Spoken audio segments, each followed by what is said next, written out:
The 12 best AI stocks to buy for 2023 according to Forbes, and they are number 1, Adobe, number 2, Alphabet, Google, number 3 is Amazon, number 4 is Baidu, number 5 is C3 AI, number 6 is IBM, number 7 is Micron Technologies, number 8 is Microsoft, number 9, Nvidia, number 10, Oracle, number 11, Palantir, and number 12, Tesla. Interestingly, the 5 companies that ChatGPT recommended are all on the Forbes list, but then the next question is, if you were going to be investing in companies, how do you do the research? Now, I have a lot of videos on my channel where I talk about how do you actually do the analysis, but one recommendation that I do have is if you're going to be investing in companies, don't just blindly throw your money into companies.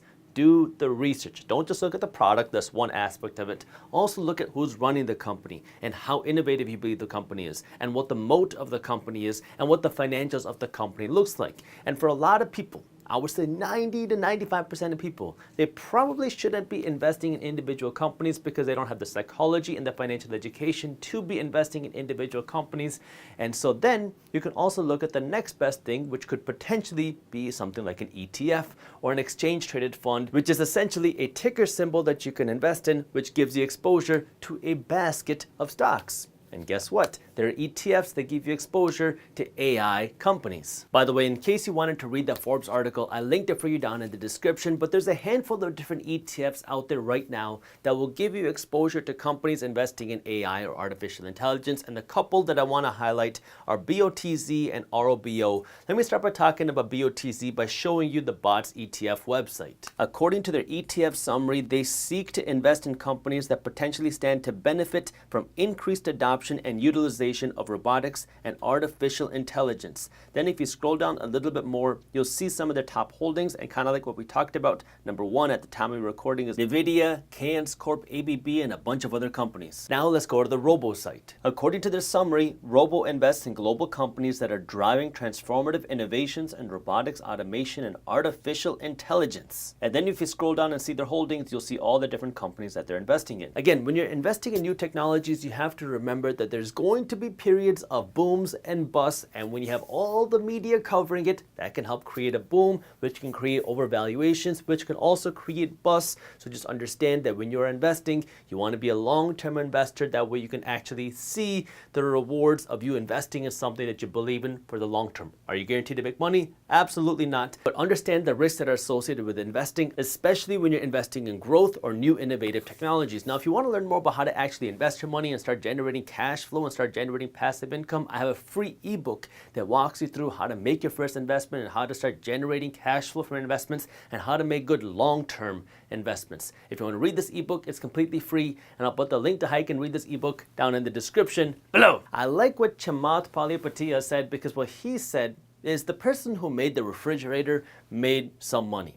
But the person who really made money from the fridge was Coca-Cola, because they used the fridge in their corporation to help sell and distribute more Coke cans and more Coke bottles. So now the question is, how can you utilize this technology into your own business or to your own idea? That way you can make money from it, or you can invest in other usages, which I'll talk about in number 3.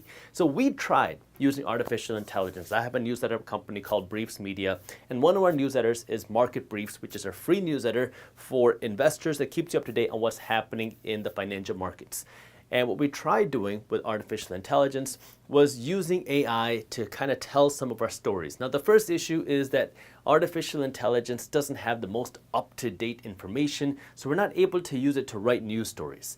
But we wanted to have a little bit of fun with it, so we asked artificial intelligence if we are in a recession or not. And because, again, they didn't have the most up-to-date information, it just gave us kind of like a generic definition of what a recession was. So we just kind of use artificial intelligence as a way to create more content and kind of fun content within our newsletter. But we always say that this is from ChatGPT as a way to kind of just talk about what's happening in a relevant way. That's how we use artificial intelligence so far, because we weren't able to get the best use since we're covering the news in a very creative way. We write in a very unique way, and we and the Briefs Media team have to analyze a whole bunch of different pieces of information to then collect that together to create one news story. ChatGPT just doesn't have the ability to do that yet. If you enjoyed this short clip from my longer videos, here's another clip that I think you'll love. And while you're at it, if you're interested in learning more about how to start generating passive income, our team put together an amazing guide on how to start generating passive income for free. All you gotta do is is click that button right over there. Thank you for watching, and as always, keep hustling.